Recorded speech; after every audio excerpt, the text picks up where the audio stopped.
श्रीमद् भगवत गीता 43वीं कक्षा चतुर्थ अध्याय श्लोक 18वां 19वां चल रहा था। उसमें ये बतलाया था कि मैं तुम्हें वो कर्म बतलाऊंगा कि जिसको जान करके तुम अशुभ से मुक्त हो जाओगे। 16वें श्लोक में ये बात कही थी कि कर्म और अकर्म के इस कॉन्सेप्ट को समझने वाले बहुत कम लोग होते हैं। मैं तुमको वो कर्म बताऊंगा जिसको जानकर अशुभ से मुक्त हो जाओगे। तुम्हें कर्म, विकर्म और अकर्म इन तीनों के सार तत्व को जानना चाहिए। कर्म का सार तत्व, अकर्म का सार तत्व और विकर्म का सार तत्व जानना चाहिए। अकर्म, कर्म, इन दोनों को यदि हम समझ लेते हैं तो ये हमारे जीवन के लिए बहुत बड़ी बौद्धिक उपलब्धि होगी और वो हमारे स्वभाव में यदि आ जाए तो हम मुक्त हो जाते हैं, ऐसा यहां पर स्थापित किया है। विकर्म होता है प्रतिषिद्ध कर्म। जिन कर्मों को शास्त्रकारों ने, गुरुजनों ने मना किया है उनको विकर्म कहते हैं। तो दो बच गए। विकर्म तो आप समझ ही गए, जिनको हमने मना किया है, शास्त्रकारों ने मना किया है, उनको विकर्म कहते हैं। अब बच गया कर्म और एक बच गया अकर्म। तो 18वें श्लोक में कहा कि कर्म में जो अकर्म देखता है और अकर्म में जो कर्म को देखता है, इन दोनों स्थितियों को जो देख लेता है वो मनुष्यों में बुद्धिमान है और वो संपूर्ण कर्म का कर्ता कहलाता है। यथार्थ रूप से संपूर्ण कर्मों का वो करने वाला माना जाता है। तो इसमें समझने की बात यह है कि अकर्म का एक तो अर्थ होता है चुप होना, माने सब कुछ छोड़ छाड़ करके चुप हो करके बैठने। ये अकर्म का एक मोटा सारा अर्थ आप लोगों के सामने होता ही है। लेकिन यहां एक विशेष अर्थ में भी अकर्म का प्रयोग किया है। जैसे जो व्यक्ति कर्म करते हुए भी अकर्म की स्थिति को जानता है ठीक से कि मैं जो कर्म कर रहा हूं ये मेरे शरीर, मन, बुद्धि, इंद्रियों के द्वारा हो रहे हैं, लेकिन मेरे भीतर एक ऐसी शांत चेतना है जो प्रशांत रूप में उपस्थित है, जो अचल है, जिसमें कोई हलचल नहीं, कोई क्रिया नहीं। ऐसी स्थिति में मेरे भीतर उसकी उपस्थिति है। जैसे दो चीजों का ये हमारा जो अस्तित्व है वो समुदाय है, एक प्रकृति और एक पुरुष। तो सांख्य का एक सिद्धांत है कि पुरुष अक्रिय है, निष्क्रिय है, और ये प्रकृति सक्रिय है।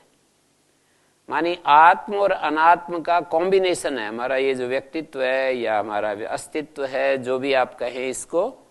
इसमें दो तत्व हैं। एक तरफ एक तत्व का नाम है पुरुष, दूसरे का नाम प्रकृति। ये प्रकृति में, प्रकृति स्वयं में तो अव्यक्त है, लेकिन उसके जो विकार होते हैं प्रकृति के, वो 23 विकार होते हैं। 13 तो करणों के रूप में और 10 महाभूत के, सूक्ष्म भूत के रूप में।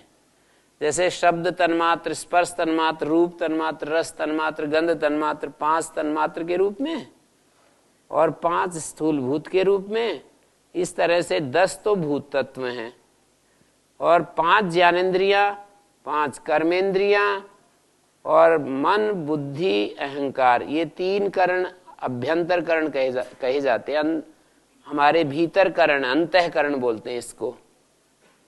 बाह्यकरण और अंतःकरण। बाह्यकरण 10 होते हैं, अंतःकरण 3 होते हैं। कुल करण कितने हो गए? 13।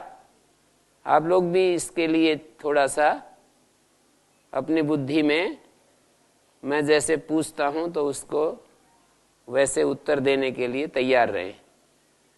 बाह्यकरण कितने हैं? 10। अंतःकरण कितने? 3। कुल कितने हो गए? 13। 13 करण होते हैं और 5 स्थूलभूत और 5 सूक्ष्मभूत। स्थूलभूत और सूक्ष्मभूत में यह फर्क होता है कि स्थूलभूत विशेष होता है और सूक्ष्मभूत अविशेष होता है, ये अंतर है। जैसे कि अग्निभूत है तो उसमें तन्मात्र, तो जब हम देखेंगे तन्मात्र के रूप में तो रूप तन्मात्र, और स्थूलभूत तरह तरह के हरा, नीला, पीला, हरा, ये जो हमें दिखाई देता है, अलग अलग जो गुण धर्म दिखाई देते हैं, वे सारे अलग अलग बहुत सारे रूप हो जाते हैं। तो विशेष, विशेष मानी दूसरे से अलग जो दिखाई दे, कोई काला, कोई पीला, कोई नीला, हरा, श्वेत, ये सारे जो भेद हैं वो स्थूलभूत के अंतर्गत आते हैं। ऐसे ही रस है, जैसे रस तन्मात्र में कोई भेद नहीं रहता है, सारे भेद छिप जाते हैं वहां जाकर के। आप उस रस तन्मात्र को ऐसा नहीं बता सकते कि इसमें तीखा है, इसमें फीका है, इसमें चरपरा है, इसमें लवण है, इसमें खट्टा है, मीठा है, ऐसा नहीं बता सकते। रस तन्मात्र की अवस्था में सारे के सारे ये जो षड रस हैं, ये सारे सारे वहां तिरोहित हो जाते हैं। जैसे रूप तन्मात्र में सारे रूप तिरोहित हो जाते हैं, रस तन्मात्र में सारे रस तिरोहित हो जाते हैं। 6 रस होते हैं, आप लोग तो आयुर्वेद के ज्ञाता हैं, तो वो 6 रस जो है उस रस तन्मात्र में तिरोहित हो जाते हैं। कटु, तिक्त, कसाय, मधुर, लवण, अम्ल, जो 6 रस हैं, ये स्थूलभूत माने जो जलभूत है उसमें तो हमें प्रतीत होते हैं, पर रस तन्मात्र में प्रतीत नहीं होते। जिसको हम जलभूत कहते हैं, माने जल के ही पानीयम सर्व रसा संप्राप्ता, ऐसा एक वचन आता है। जल में सारे रस आ जाते हैं। पृथ्वी और जल के संयोग से अलग अलग पौधों में, अलग अलग द्रव्यों में अलग अलग रस आ जाते हैं। तो रसभूत में सारे रस हैं, माने जलभूत में सभी रस हैं, लेकिन रस तन्मात्र में, रस तन्मात्र में, तन्मात्र शब्द होता है ये, तन्मात्रा हिंदी में बिगड़ा हुआ रूप है, वैसे तन्मात्र बोलते हैं। रस तन्मात्र में सारे भेद तिरोहित। इसी तरह से आप सबको देख सकते हैं। वायु भूत में तो सभी प्रकार की वायु आ जाती है, लेकिन वायु जो तन्मात्र है, तन्मात्र अवस्था में उसमें सभी भेद छिप जाते हैं। स्पर्श तन्मात्र, वायु का जो तन्मात्र रूप है वो स्पर्श तन्मात्र है, उसमें सारे भेद छिप जाते हैं तन्मात्र में। ऐसे ही वायुभूत और स्पर्श तन्मात्र, पृथ्वी भूत और गंध तन्मात्र, पृथ्वी, अप, तेज, वायु और आकाश, आकाश भूत और शब्द तन्मात्र। तो ये 10 भूत और 13 इंद्रिय के रूप में 23 तत्व हैं, जिसमें क्रिया है, जिसमें परिवर्तन है, एक के एक निरंतर परिवर्तन होते रहते हैं। गुणवृत्त ऐसा है जो एक क्षण के लिए भी ठहरता नहीं, और आत्मा ऐसा है जिसमें कभी भी परिवर्तन नहीं होता। और ये हमारा अस्तित्व इन दोनों का कॉम्बिनेशन है। और आयुर्वेद में आप लोगों ने पढ़ाई है कि निर्विकारा परस्त्वात्मा सत्वभूत गुणेन्द्रिय चैतन्य कारणम दृष्टा नित्यः दृष्टा पश्यति ही क्रिया, सूत्र स्थान में ही प्रारंभ में ही आ जाता है। तो ये जो है आत्मा तो निर्विकार है, लेकिन संघात में सब चीजें आती हैं। हमारा जो ये संघात है, इसमें सारे परिवर्तन, सारी इच्छाएं, सारा सब कुछ शुरू हो जाता है। सत्व के योग से, मन के योग से, आयुर्वेद में सत्व शब्द मन के लिए प्रयोग होता है, तो सत्व के संयोग से फिर ये सारे परिवर्तन शुरू हो जाते हैं। तो आत्मा तो निर्विकार है, दृष्टा है, और शांत है और उसमें कोई परिवर्तन नहीं है, अक्रिय है, ये सब है।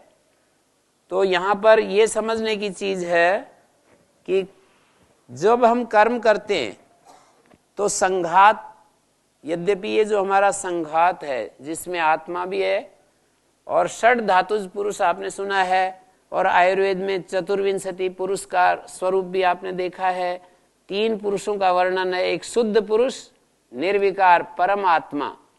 तो वो हमारे वहां पर ये बार बार कहते हैं कि ये चिकित्सा शास्त्र का विषय नहीं है, जिसको निर्विकार परम आत्मा है, जिसमें विकार ही नहीं, उसमें क्या चिकित्सा करनी। षड धातुज पुरुष या चतुर्विंशति पुरुष के जो स्वरूप है, उसी षड धातुज को थोड़ा खुलासा करके बताया तो चतुर्विंशति पुरुष का स्वरूप, और थोड़ा संक्षेप में बता दिया तो उसी को षड धातुज पुरुष के रूप में वर्णित किया। तो वो जो है उस कॉम्बिनेशन में विभाजन करके यदि देखें तो पुरुष निर्विकार, क्रिया रहित, परिवर्तन रहित, शांत, एक रस तत्व है, और जो प्रकृति है उसमें सारे परिवर्तन घटित होते रहते हैं। प्रकृति के अंदर ये सब जो मैंने आपके सामने रखा, इस श्लोक में ये बात कही कि कर्म में जो अकर्म को देखता है। जैसे कभी कभी ऐसा होता है, हम किसी नदी के किनारे पहुंचते हैं और वहां पर नौका में चल रहे होते हैं। यहाँ भाष्यकार उदाहरण देते हैं कि जैसे हमारे देह इंद्रिय आदि जो व्यापार होते हैं उसको हम आत्मा में आरोपित कर देते हैं, तो वहाँ इसी तरह से वो स्थिति बन जाती है कि जैसे नौका पर स्थित, जो हम नौका में स्थित होते हैं और उधर किनारे पर कोई वृक्ष होता है और वृक्ष पानी में चलता हुआ दिखाई देने लगता है, तो वहां एक्चुअल में तो वृक्ष नहीं चल रहा है, पर आप देखना कभी जाकर के नौका में बैठ करके वहां किनारे पर चलते चलते आपको दिखाई देगा कि वृक्ष पानी के अंदर चलता हुआ नजर आता है। नौका चल रही है इसलिए वृक्ष भी चलने लगता है। ऐसा एक प्रत्यक्ष उदाहरण हमारे को देखने को मिलता है। इसी तरह से ये शरीर, मन, बुद्धि, इंद्रियों की क्रियाएं आत्मा में ऐसे ही आरोपित हो जाती हैं जैसे किनारे पर स्थित वृक्षों का चलन पानी में हमारे को चलता हुआ दिखाई देता है। आत्मा तो शांत है, लेकिन शरीर, इंद्रिय, बुद्धि का जब आरोप हो जाता है आत्मा में, तो इनकी गति को आत्मा में आरोपित कर दिया जाता है। जैसे पृथ्वी की गति को सूर्य में आरोपित करके हम कहते हैं कि सूर्य ऊपर आ गया, सूर्य छिप रहा है, सूर्य उदय हो गया, सूर्य तो उदय अस्त तो क्या होना। लेकिन हमारी पृथ्वी की गति को सूर्य में आरोपित कर देते हैं। तो कभी कभी ऐसा होता है, तो वो तो एक आरोपित कथन है। आरोपित कथन होता है व्यवहार चलाने मात्र का कथन, एक्चुअल में वैसा नहीं होता है। तो कर्म में जो अकर्म को देखता है, मानी शरीर, बुद्धि, इंद्रियों की क्रियाओं में अकर्म स्वरूप, कर्म रहित जो आत्मा को देखता है कि ये सारी क्रियाएं तो यहाँ पर इसमें हो रही है, पर आत्मा तो शांत तटस्थ दृष्टा है। ऐसा बुद्धिमान व्यक्ति तत्ववेत्ता कहलाता है। और अकर्म में कर्म को देखता है, मानी ये जो हमारी आत्मा है वहां पर अकर्म, कर्म के अभाव में, अकर्म में मानी कर्म के अभाव में। यहां पर अकर्म का अर्थ ऐसा कहेंगे कि जो हमने संकल्प किया कि मुझे कर्म नहीं करना है, ऐसा हमने कहा कर्म नहीं करना है, और इस कर्म न करने के स्वरूप में जो वो प्रयत्न करता है कर्म को न करने का, वो भी एक कर्म होता रहता है। तो उसको जो देखता है, उसको रोकने के लिए जो प्रयत्न रूप कर्म होता है, उसको जो देखता है कि मैं कर्म नहीं करूंगा और चुप भी हो गया, लेकिन वो ये देखता है कि यहां भी प्रयत्न रूप कर्म चल रहा है। कर्म त्याग में भी एक कर्म हो रहा है, क्योंकि किसी कर्म का करना या न करना किसी कर्ता के अधीन होता है। तो आत्मा में तो भ्रांति जनित व्यापार को जो, और अनात्मा में उस प्रकार के निर्व्यापार को, इन दोनों चीजों को जो ठीक ठीक देखता है वो योगी है। आत्मा में भ्रांति जनित व्यापार, आत्मा तो निष्क्रिय है, लेकिन उसमें देह इंद्रिय आदि की क्रियाओं को आरोपित कर देने के कारण वहां व्यापार दिखाई देता है। और अनात्मा में उस प्रकार के व्यापार की सर्वथा बाधा है। अनात्म का अर्थ है शरीर, मन, बुद्धि, इंद्रियां, उसमें उस प्रकार के निर्व्यापार की बाधा है। तो ऐसा जो व्यक्ति देखता है वो योगी है। कर्मयोग का जो फल वो तत्व ज्ञान है, वो हमको इस प्रक्रिया से प्राप्त हो जाता है। मानी आत्मा के अकर्तृत्व को और संघात के कर्तृत्व को जो देखता है और इन कर्मों को करता है, वो व्यक्ति तत्वज्ञ हो जाता है। हमारा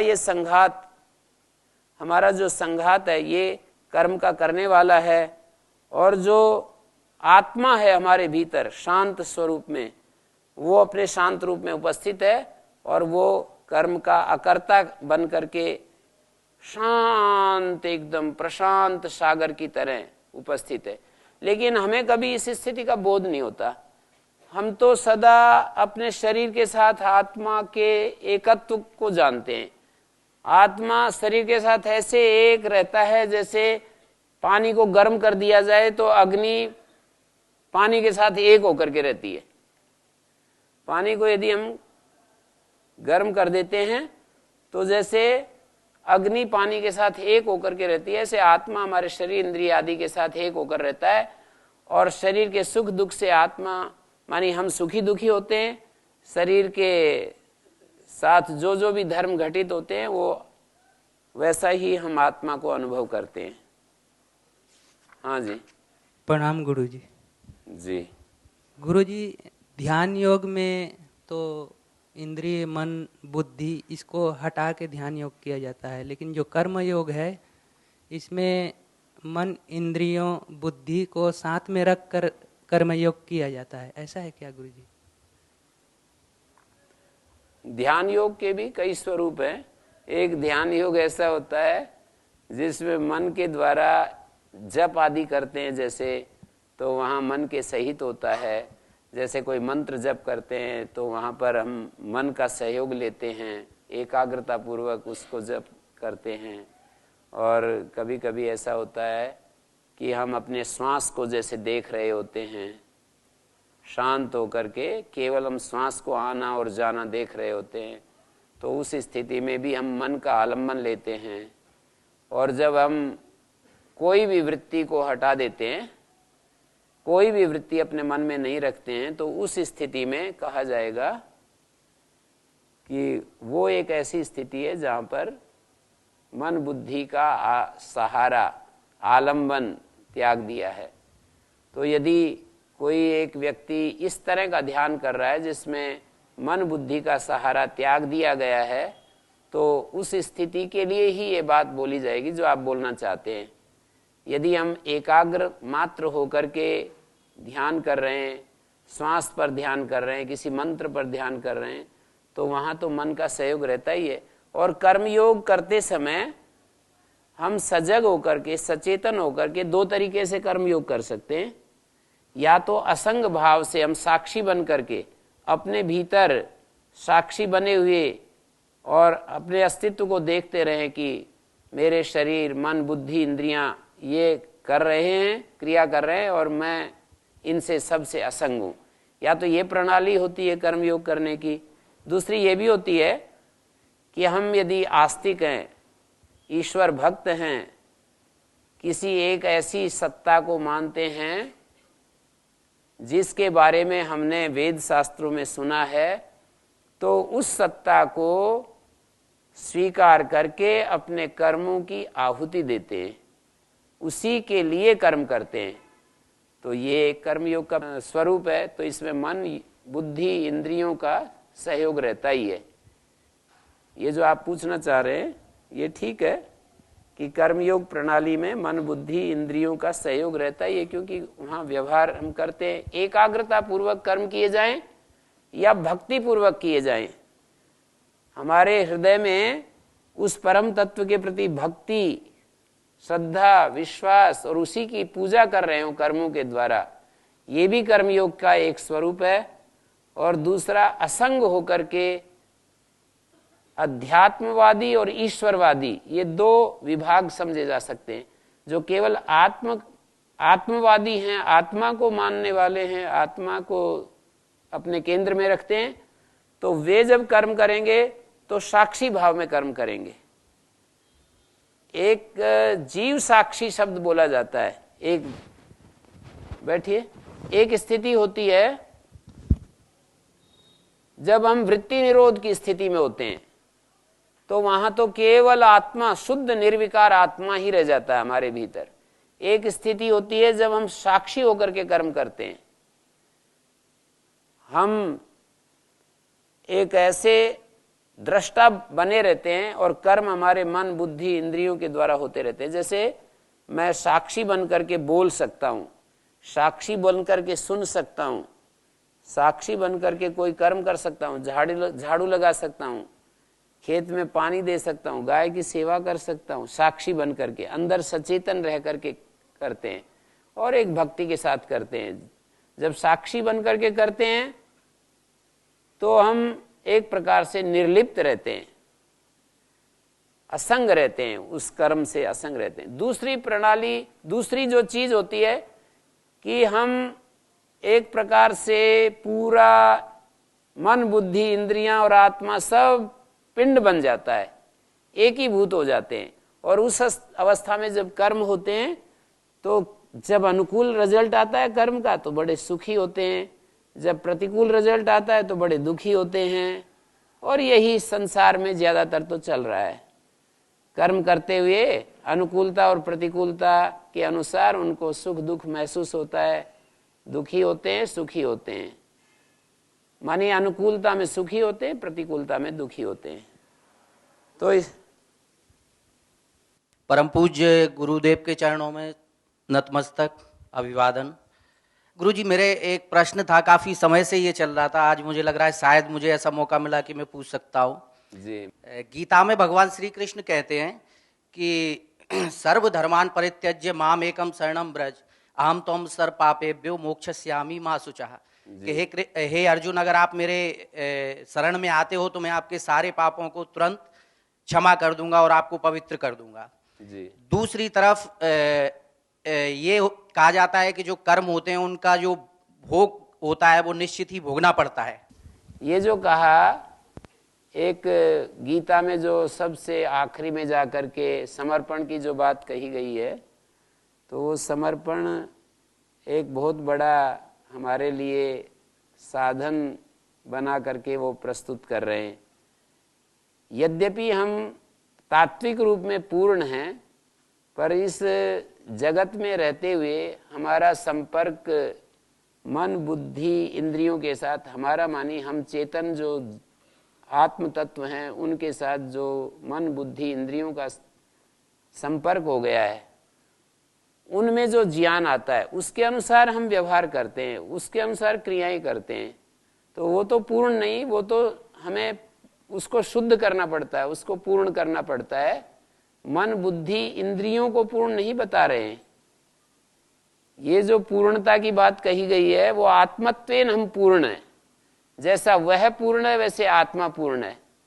और उस पूर्णता को यदि हम महसूस कर लें तो फिर समर्पण, आपका वो उत्तर भी इसमें आ जाता है कि फिर समर्पण की कोई आवश्यकता नहीं है। पर चूंकि हम उसको महसूस नहीं कर पाते हैं, हम असंग नहीं हो पाते हैं अपने मन इंद्रियों से, प्रकृति के धर्मों से अपने आप को अलिप्त नहीं कर पाते हैं, इसलिए फिर समर्पण की आवश्यकता होती है कि तुम मेरे समर्पण हो जाओ, मानी पूरा का पूरा अपने आप को मेरे चरणों में सौंप दो, और ऐसा करने से मैं तुमको शुद्ध कर दूंगा। वो जो कर्म फल की बात है कि आपने कहा कि कर्म तो कभी माफ होते नहीं, वो तो भोगने ही होते हैं।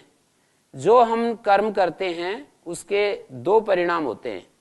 एक तो वासना के रूप में उसके संस्कार हमारे चित्त में जमते चले जाते हैं। जैसे गुस्सा किया तो हमारा मन गुस्सा वाला होता जाता है, हमने लोभ किया तो हमारे मन में लोभ बैठता जाता है, हमने ईर्ष्या की तो ईर्ष्या जमा हो जाती है, हमने उदारता को प्रयोग किया तो हमारा मन उदार होता जाता है, हमने किसी की मदद की तो हमारे स्वभाव में मदद करना आ जाता है और हम स्वार्थी बनते जाते हैं तो स्वार्थी होते जाते हैं। माने जैसा कर्म करते हैं वैसा ही हमारा चित्त निर्मित होता चला जाता है, संस्कार वैसे ही बनते चले जाते हैं। तो इसमें कहा यह जाता है कि जो हमने अपना स्वभाव बना लिया, यदि हम उसको महसूस करें कि तेरे स्वभाव में ये चीजें गड़बड़ हैं, और यदि उनको हम ठीक करना चाहें कि मैं अपनी इन गड़बड़ को ठीक करना चाहता हूं, तो उसके दो तरीके हैं। एक तो मैं अपने विचार के द्वारा उसको छोड़ दूं, क्योंकि उन सब से मेरे को दुख मिलता है और मैं उसको ये विचार करके कि भाई मैं तो दुख में जीना नहीं चाहता हूं, तो या तो मैं उसको छोड़ दूं। और आप ये कहते हैं, कोई ये कहता है कि जी छोड़ना तो चाहते हैं पर वो तो ऐसे चिपट जाती है कि फिर छूट नहीं पाती है। वो चीजें, वो आदतें, वो वासनाएं, इच्छाएं ऐसे पकड़ लेती हैं कि हम छोड़ना चाहते हैं तो भी नहीं छूट पाती हैं। तो उसके लिए फिर अभ्यास और वैराग्य का साधन बताते हैं कि भाई आप विचार करो, बार बार देखो कि तू जो इन चीजों को पकड़ रहा है उसमें कितना सुख है, दुख है, आकलन करो, अपने विवेक का प्रयोग करो।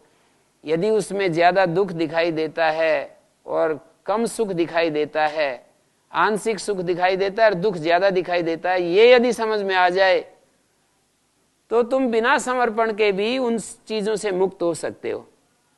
विचार नाम की जो शक्ति, विवेक नाम की शक्ति जो भगवान ने हमको दी है वो अद्भुत है, और उस विवेक का प्रयोग करके हम बिना समर्पण के भी उन विषयों से मुक्त हो सकते हैं।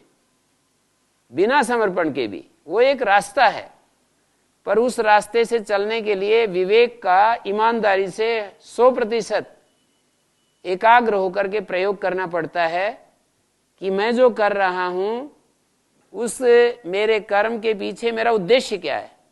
यदि मैं वस्तुओं से, संबंधों से, परिस्थितियों से, अवस्थाओं से मैं अपने आप को केवल सुखी करना चाहता हूं, तो उस विचार हमको ये सिद्ध करता है, विचार हमको इस निष्कर्ष पर पहुंचाता है कि कभी भी कोई सुख केवल सुख के रूप में नहीं मिल सकता, वो दुख मिश्रित सुख के रूप में ही मिलता है।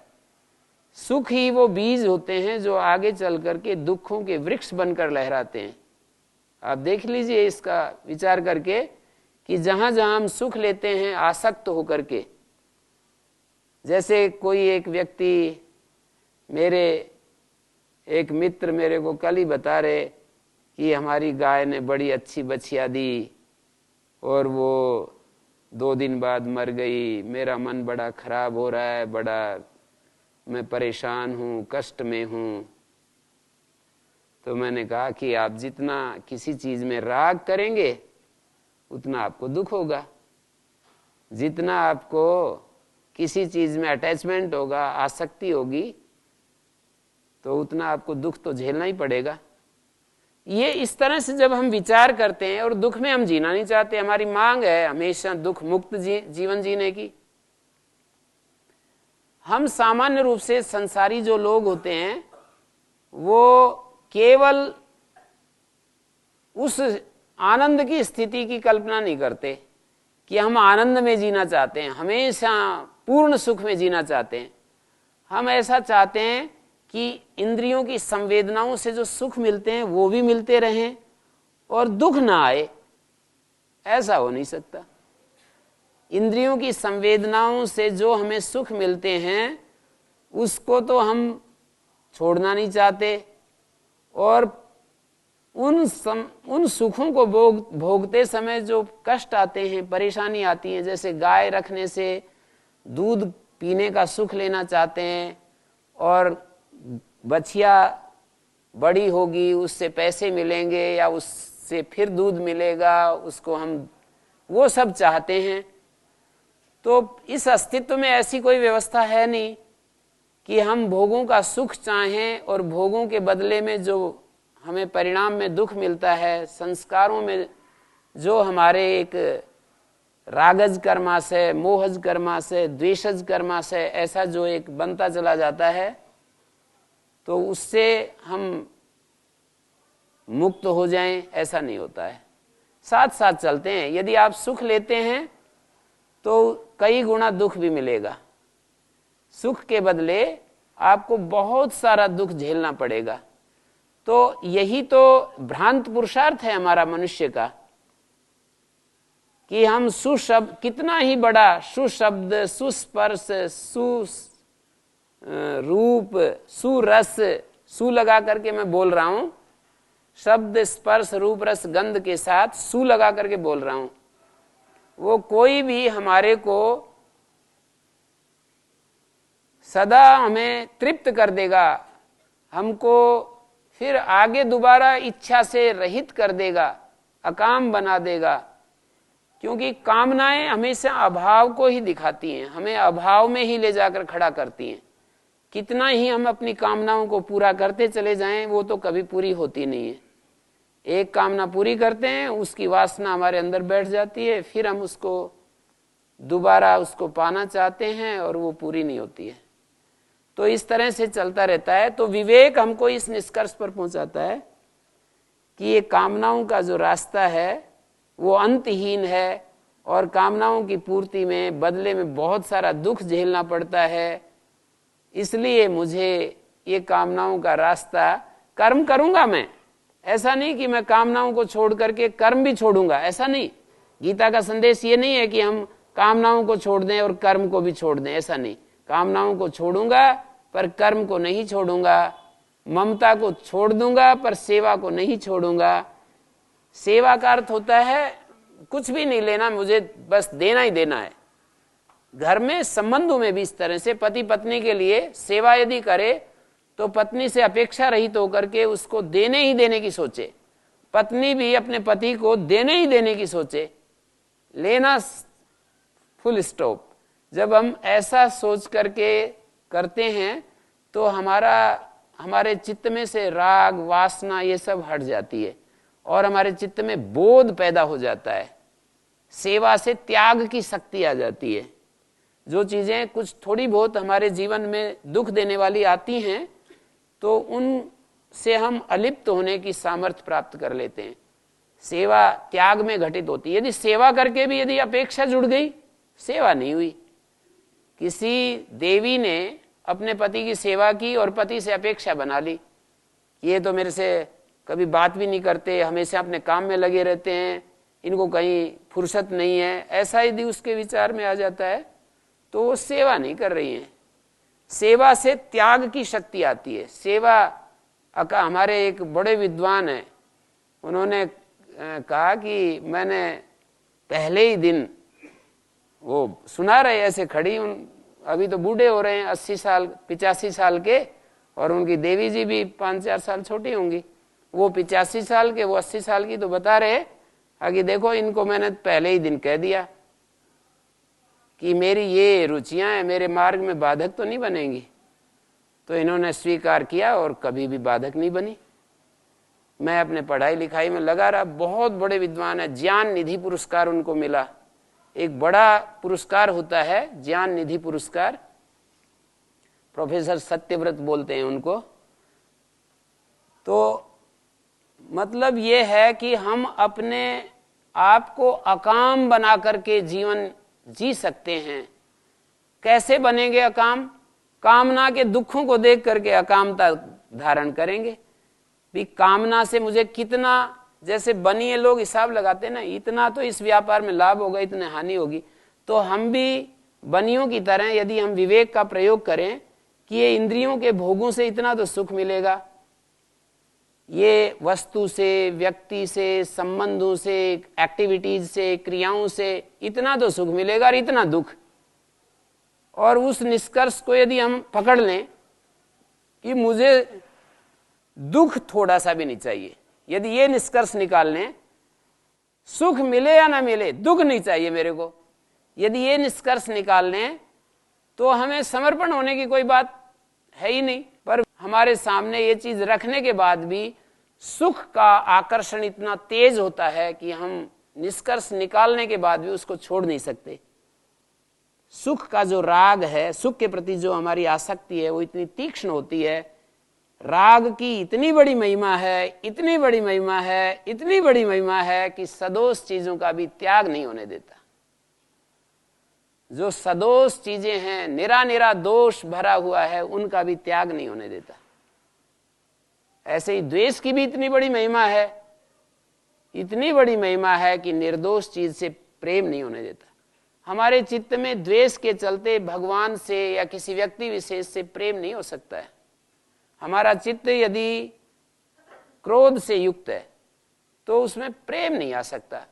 क्रोध, द्वेष का मतलब क्रोध। हमारे चित्त में यदि क्रोध है, द्वेष है, तो निर्दोष चीज से भी प्रेम नहीं हो सकता। क्रोध क्यों है? क्रोध का बीज है कामना।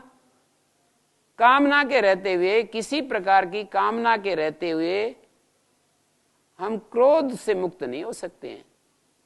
क्रोध तो रहेगा, और क्रोध के चलते, क्षोभ के चलते हमारे जीवन में प्रेम तत्व का उदय नहीं हो सकता है, रस का उदय नहीं हो सकता है। ये सारी बातें विचार के साथ संबंध रखती हैं। इस तरह से यदि हम विचार करें और वो विचार को बहुत ही तीक्ष्णता से प्रयोग करें तो हमें समर्पण की कोई आवश्यकता नहीं। हम अपने पूर्णत्व को अनुभव कर सकते हैं।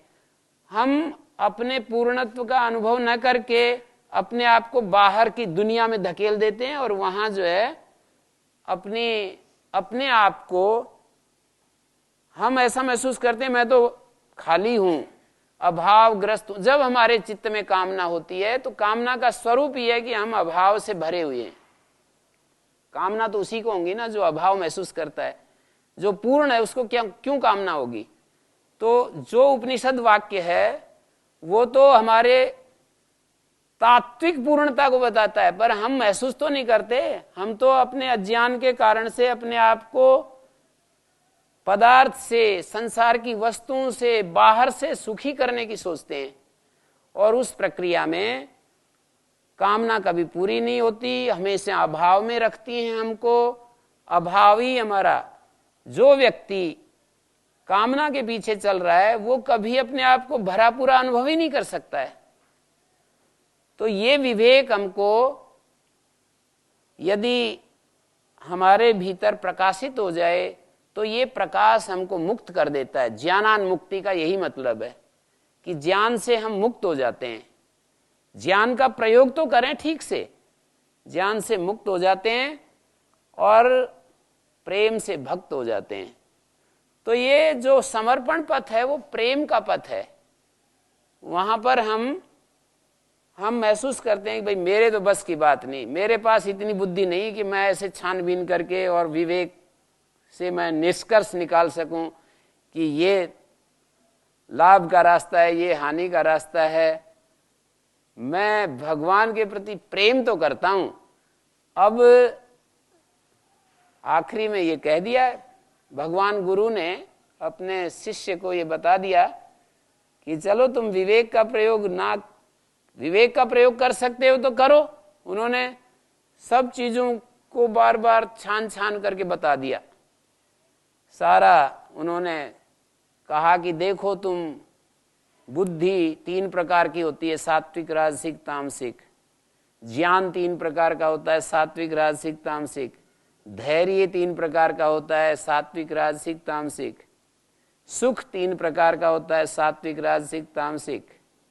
कर्ता 3 प्रकार का होता है, सात्विक, राजसिक, तामसिक। त्याग 3 प्रकार का होता है, सात्विक, राजसिक, तामसिक। श्रद्धा 3 प्रकार की होती है, सात्विक, राजसिक, तामसिक। कर्म भी 3 प्रकार के होते हैं, सात्विक, राजसिक, तामसिक। आहार 3 प्रकार के होते हैं, सात्विक, राजसिक, तामसिक। तप 3 प्रकार के होते हैं, सात्विक, राजसिक, तामसिक। ये बुद्धि से छानबीन तो कर ही रहे हैं, कितनी सूक्ष्मता से विवेचन कर रहे हैं।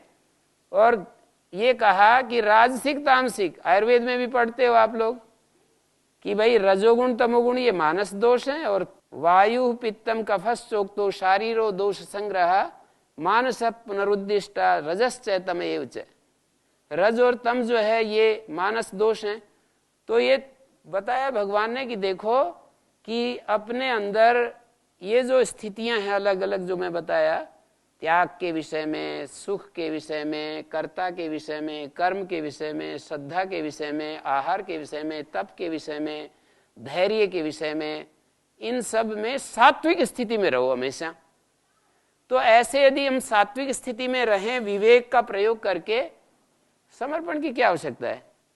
पर आदमी असहाय अपने को महसूस करता है, वो कहता है मेरा काबू ही नहीं लगता है, मैं तो ऐसे पानी जैसे, मैं कोई संकल्प करता हूं पानी का, एक जैसे बाढ़ आती हो और वो अपने साथ बहा करके ले जाती है, मैं तो, कोई कहे रुक भाई थोड़ा, तो कहा रुकूं कहां से, पैर ही नहीं टिक रहे।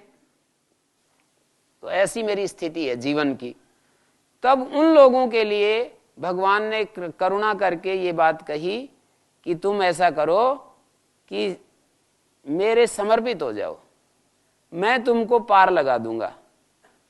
और 18वें अध्याय में बड़े अच्छे से उन्होंने बखूबी के साथ ये बात प्रस्तुत की है आखिरी श्लोकों में कि तमेव शरणम गच्छे सर्वभावेन भारत तत्प्रसादात् पराम शांतिम स्थानम प्राप्स्यति शाश्वतम।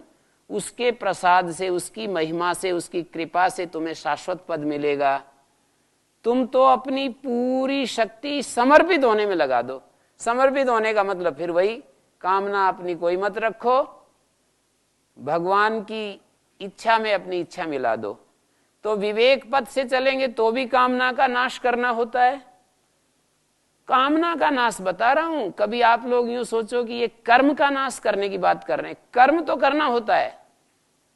जैसे आप वैद्य हैं तो बड़ी ईमानदारी से, बहुत ही पढ़ाई भी करनी चाहिए और विवेक का प्रयोग करना चाहिए, बहुत अध्ययन करना चाहिए और बहुत ही रोगियों से ध्यान से पूछताछ करनी चाहिए, वो सारा करना चाहिए। पर कामना नहीं करनी चाहिए। आप कहोगे कि हमारा काम कैसे चलेगा, हम बाल बच्चेदार हैं, अपने जो ऊपर से आपको प्रसाद मिलता है उसको प्रसाद माने और अपनी इच्छाओं को नियंत्रित करें। और आप कहोगे कि पतंजलि योग पीठ में तो इतना ऐश्वर्य है और हमें इच्छाएं नियंत्रित करने की बात कर रहे हो। तो पतंजलि योग पीठ में सामूहिक ऐश्वर्य है। स्वामी जी का जीवन देखो कैसे, अपना एक कटिवस्त्र और एक धोती पहनते हैं, सामान्य भोजन करते हैं। सामष्टिक जीवन तो ऐश्वर्य संपन्न हो, पर व्यक्तिगत जो जीवन है वो तो हमारा तपस्या पूर्ण ही होना चाहिए।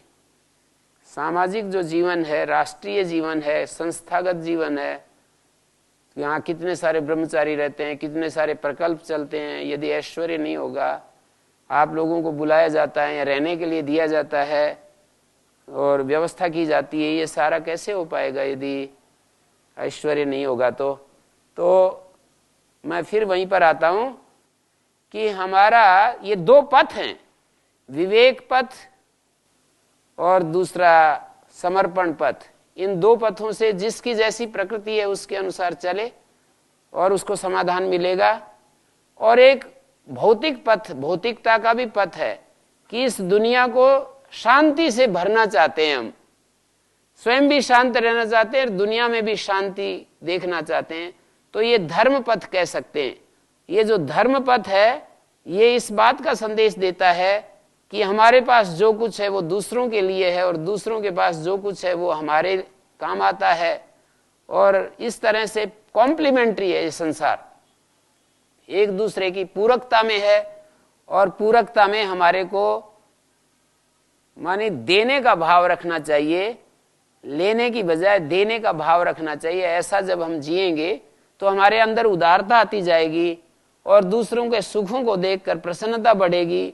और दुखियों के, रोगी आपके पास आए तो उन दुखियों को देख करके आपके चेहरे पर मुस्कान आनी चाहिए, जिससे कि वो भी हंस पड़े। और इस तरह से यदि आप करेंगे तो जितना उनको सुख मिलेगा, आपको उनके आशीर्वाद, उनके प्रेम, उनका जो हृदय का जो सद्भाव है, आपके जीवन के अभावों को भी पूरा कर देंगे, आपके मन में भी शांति आएगी। ये प्रक्रिया है जीवन की, तो इस तरह से जिए। एक बात और आपने पूछी कि ये पूर्ण में से पूर्ण कैसे वो हो सकता है। ये एक बाल्टी तो कम हो गई, दूसरी बाल्टी कम होगी, तीसरी बाल्टी कम होगी, ऐसे पूर्ण में पूर्ण कैसे रहता है? कि एक मैथमेटिक्स का सिद्धांत है कि अनंत में से अनंत घटाएं तो अनंत ही बचता है। अनंत को अनंत इज इक्वल टू अनंत, अनंत 4 बार बोलूंगा, अनंत में अनंत का भाग दें तो अनंत, अनंत प्लस अनंत बराबर अनंत, अनंत गुणा अनंत बराबर अनंत, अनंत माइनस अनंत बराबर अनंत। तो गुणा में अनंत हो जाए, इसको भी आप स्वीकार कर लेगा, आपकी बुद्धि इसको भी स्वीकार कर लेगी कि भाई अनंत को अनंत से गुणा करेंगे तो अनंत वो आएगा परिणाम, और अनंत प्लस अनंत तो भी अनंत। ये 2 चीजों में तो आप मानेंगे, पर अनंत में अनंत का भाग देंगे तो अनंत कैसे आएगा, और अनंत में से अनंत घटाएंगे तो अनंत परिणाम कैसे आएगा? ये बुद्धि से परे की चीज है। पर ये गणितज्ञों से पूछना, इसका उत्तर तो वो देंगे, मेरे पास तो उत्तर नहीं है। वो बताते हैं ऐसा, वे लोग ऐसा कहते हैं कि अनंत में से अनंत घटाएं या अनंत में अनंत का भाग दें तो जो उत्तर फल है वो अनंत होता है। तो ये पूर्ण मुदच्यते वाली जो बात है कि वो भी पूर्ण है और ये भी पूर्ण है, हम भी पूर्ण है, वह भी पूर्ण है, और ये जगत है ये भी पूर्ण है। यहां अपूर्णता जो है ना, वो हमारी दृष्टि की अपूर्णता है। हम एक मंत्र बोलते हैं, ओम द्यौः शांति अंतरिक्षम शांति, द्युलोक शांति से भरा हुआ है, अंतरिक्ष शांति से भरा हुआ है, पृथ्वी शांति से, द्युलोक, अंतरिक्ष लोक, पृथ्वी लोक, औषधियां, वनस्पतियां, आपने मंत्र वो सीखा हुआ होगा। द्यौः शांति अंतरिक्षम शांति, पृथ्वी शांति, आपः शांति, औषधया शांति, वनस्पतया शांति, विश्वे देवा शांति, ब्रह्मा शांति, शांति रेव शांति। ब्रह्मा शांति, ब्रह्म का अर्थ है वेद, वेद में शांति है। विश्वे देवा, समस्त देवगण शांति से युक्त हैं। शांति रेव का मतलब एव, शांति एव शांति, सब जगह शांति का साम्राज्य है। पर बोलने वाला व्यक्ति कहता है कि मेरे अंदर शांति नहीं है, तो वो प्रार्थना करता है कि जो शांति सब जगह फैली हुई है, सा शांति माँ एधि, वो शांति मुझे भी प्राप्त हो जाए। अपनी अभिप्सा, अपनी आवश्यकता, अपना प्रार्थी अपनी प्रार्थना रख रहा है, अपनी जरूरत। प्रार्थना का मतलब क्या होता है? अपनी अंतिम आवश्यकता को अनुभव करना। प्रार्थना मानी किन्हीं शब्दों को दोहराने का नाम प्रार्थना नहीं होती है, अपनी अंतिम जरूरत को महसूस करने का नाम प्रार्थना है। तो हम अपनी अंतिम जरूरत महसूस कर रहे हैं, मुझे शांति चाहिए। तो ये जो जितने भी शास्त्र होते हैं ना, वो हमारे विवेक को जगाने के लिए काम करते हैं, हमारे विवेक को जागृत करते हैं। विवेकी लोगों का संग भी हमारे विवेक को जगाता है, और शास्त्र भी हमारे विवेक को जगाते हैं। तो विवेक जब जागृत होता है तो फिर हमारा जीवन उस विवेक के द्वारा यदि परिचालित होता है तो व्यवस्थित होता है। ये क्या कह रहे हैं? कर्म का जो फल है वो तो भोगना ही पड़ता है। ऐसे कैसे हो जाएगा कि वो मैं तुम्हारे सारे पापों से मुक्ति दिला दूंगा, अहम त्वा सर्व पापेभ्य मोक्षयिष्यामि मा शुचा। तो मैं कहता और बीच में थोड़ी दूसरी दिशा में चला गया। मैं बताना चाह रहा हूं कि 2 तरह की बातें होती हैं जब हम कर्म करते हैं। तो एक तो दूसरों को दुख देते हैं, जैसे गुस्सा किया तो अगले को दुख मिलेगा, और दूसरा हम अपने मन को क्रोध से युक्त भी करते हैं। लोभ करेंगे तो दूसरे के साथ परेशानी पैदा करेंगे, हम अपने मन को लोभी बनाएंगे। ईर्ष्या करेंगे, दूसरे को कष्ट देंगे, अपने मन को ईर्ष्यालु बनाएंगे। और सुख के दिशा में भी ऐसा होता है। जब हम दूसरे के साथ अच्छा व्यवहार करते हैं तो दूसरे को सुख देंगे, अपने मन को उस संस्कार से युक्त करते हैं। तो ये जो बात कही गई है कि मैं तुम्हें अपने सारे पापों से मुक्त कर दूंगा, ये हमारे चित्त में जो वासनाएं, संस्कार आदि होते हैं उन सब से मुक्त कर दूंगा, ये बात कही गई। वो जो दूसरे को दुख कष्ट दे दिया वो तो भोगना ही पड़ता है, वो भोगना चाहिए। जब मैंने ऐसे खूंटे रोप दिए कि कितने सारे लोगों को परेशानी पैदा की है, तो वो मुझे ही तो भोगना चाहिए, वो दूसरा क्यों भोगे और वो माफ भी क्यों हो। जब मैंने किसी के साथ गलत किया है तो उसको तैयार हो जाना चाहिए फिर कि भाई मैंने तो बड़े कष्ट दिए हैं लोगों को। ये जो भाव हमारे भीतर आएगा तो ये भाव फिर आगे से कष्ट देना बंद करेगा, और कष्ट देना बंद हो जाएगा तो हमारे आगे के लिए जो श्रृंखला चालू थी, पाप कर्म की जो चालू श्रृंखला थी, वो अवरुद्ध हो जाती है, रुक जाती है। हमारे पाप आगे के लिए बंद हो जाते हैं। और पिछले पाप तो जितने हुए हैं, हमने किसी को कष्ट दिया है, किसी को परेशानी पैदा की है, वो मुझे भोगनी पड़ेगी, उसका फल हमें मिलता ही है किसी न किसी रूप में। रही बात अपने वासना रूप जो हमारे चित्त में संस्कार अंकित हुए हैं, वो कट जाते हैं, काटे जा सकते हैं, ज्ञान के द्वारा भी काटे जा सकते हैं, भक्ति के द्वारा भी, समर्पण भाव से भी वो कट जाते हैं। जब मैं समर्पित हो जाता हूं तो फिर समर्पित होने से मेरी जो अपनी अहंकार की जो क्रिया है वो नीचे चली जाती है, और मैं अपने से बड़े किसी को अपना मार्गदर्शक मानकर के अपनी यात्रा को चलाता हूं। तो इस तरह से ये जीवन की व्याख्या है, व्यवस्था है। और इस शैली में यदि हम अपने जीवन को बढ़ाते हैं तो हमारे जीवन में पूरा सुख। देखिए, ये अपने अपने विवेक का प्रयोग करना चाहिए कि धन की कितनी जरूरत है सुख को बढ़ाने के लिए, धन की कितनी आवश्यकता है अपने सुख को बढ़ाने के लिए, वस्तु की कितनी आवश्यकता है सुख को बढ़ाने के लिए। मैं प्रॉस्पेरिटी का विरोधी नहीं हूं, पर जैसा हमारा प्रारब्ध है, जैसा हमारा पुरुषार्थ है, अपने पुरुषार्थ को बढ़ाएं, ईमानदारी से काम करें। दूसरों की देखा देखी क्या कि किसी के पास करोड़ों रुपए हैं, मेरे पास तो कुछ है ही नहीं। ये पैसे का, वस्तु का जो अभाव है वो तंग नहीं करता, वो स्पर्धा में खड़े हो जाते हो आप लोग, अपने मन को दूसरों की तरफ देखने लगते हो कि उसके पास तो इतनी बड़ी गाड़ी है, मेरे पास तो कुछ है ही नहीं। माताएं दूसरों के आभूषणों को देखने लगती हैं, दूसरों के वस्त्रों को देखने लगती हैं, दूसरे के घरों को देखने लगती हैं।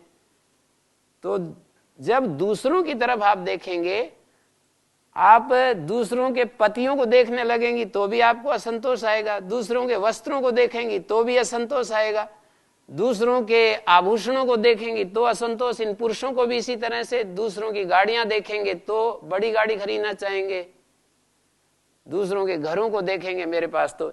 ये जो साधन स्टेटस पॉइंट बना लेते हैं हम अपने अहंकार को। वस्तु तो हमारे को एक, हमारा वैशेषिक दर्शन है, वहां पर ये बात कही। और आप तो आयुर्वेद के जानने वाले, मानने वाले हो, आप 11वां अध्याय पढ़ के देखना, कितना पुनर्जन्म के बारे में वहां पर सूत्र स्थान का 11वां अध्याय पढ़ के देखना कितना, और उधर विमान स्थान में 3रा अध्याय पढ़ना, कैसे कैसे ये हमारे जीवन में ये सारी चीजें, कर्म का जो चक्र है वो किस तरह से हमारे ऊपर सिर पर घूमता रहता है। कर्म पुनर्जन्म जो है एक अकाट्य सिद्धांत है, आयुर्वेद के आचार्यों ने ऐसा सिद्ध कर दिया है, बिल्कुल इससे कोई बच नहीं सकता है। तो मैं एक बात कहता रहता हूं और समझता हूं, दूसरों को भी शेयर करता हूं, उस जैसे आजकल सोशल मीडिया वाले लोग और क्या क्या चल रहा है उस पर शेयर करते हैं ना, तो मैं भी शेयर करता हूं कि यदि इस जीवन के साथ ही सब कुछ अंत हो जाता, जैसे हमारा ये शरीर मिला और मृत्यु के साथ ही सब अंत हो जाता। मुस्लिम लोग भी कहते हैं कि हमें दोबारा जन्म नहीं मिलेगा, पर अंत नहीं मानते। यूं कहते हैं कि आखिर में फिर हिसाब किताब होगा। कयामत के समय फिर हिसाब किताब होगा। तो मैं ये कहता हूं कि यदि शरीर के साथ ही अंत हो जाता और आगे के लिए कुछ भी नहीं बचता, फिर तो भाई जैसे मर्जी आए वैसे जियो, जिसकी जो मन में आए वैसा जीवन जिए, उसमें कोई समस्या की बात नहीं। लेकिन जो हम करते हैं वो हमें भोगना पड़ता है और हमारे साथ जाता है, तो हमें गंभीर होना चाहिए।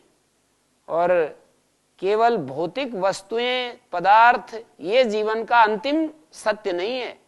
3 चीजें व्यक्ति के पास होनी चाहिए, मोटे रूप में बताऊं। एक तो पदार्थ, वस्तु, उसका विरोध नहीं कर रहा हूं मैं।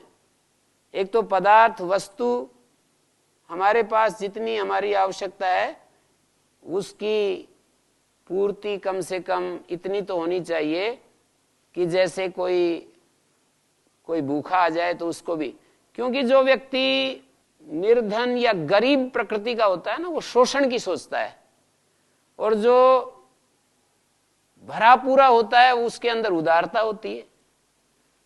तो वस्तु से भी निर्धन होते हैं, एक मन से भी भूखे होते हैं। तो जो मन के भूखे होंगे वो भी फिर उनके अंदर उदारता नहीं आ सकती, वो हमेशा शोषण ही करते रहेंगे, कितना भी होगा वो शोषण ही करेंगे। तो हमारे को ये सब बातें सोचनी चाहिए कि हमारे मन की क्या स्थिति है, हम कितना चाहते हैं प्रॉस्पेरिटी।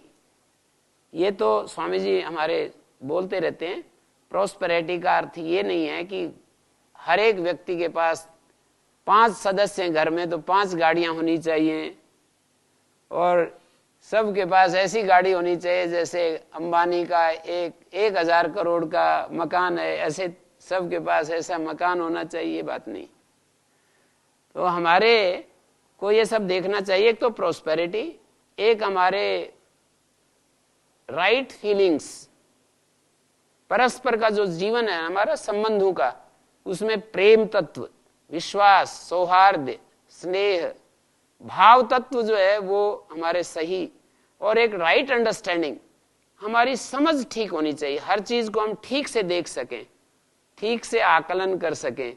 तो सही समझ, सही भाव, और वैशेषिक का आचार्य कहता है कि यतो अभ्युदय निश्रेय सिद्धि स धर्मा, मानी धर्म वो है जिससे हमारे जीवन में साधन भी आते हैं, प्रसन्नता भी आती है। अब आप देखिए प्रसन्नता कैसे आ रही है, कैसे आती है। आप प्रसन्न हैं, अप्रसन्न हैं, यदि थोड़े भी अप्रसन्न हैं तो अप्रसन्न है। भोजन में यदि जहर मिला हुआ है तो भोजन नाम नहीं दिया जाता, उसका नाम दिया जाता है जहर। जैसे कोई खीर खा रहा हो और उसमें कोई छिपकली पड़ी हुई हो और फिर आकर के खाने लगे, तो आते ही कहता है अरे क्या कर रहा है, ये कहीं मरेगा, जहर खा रहा है। तो प्रसन्नता, अप्रसन्नता, ये सब आपका विवेक के द्वारा निर्णय होना चाहिए। समय तो बहुत हो गया है, फिर चर्चा करेंगे। ओम शांति शांति शांति।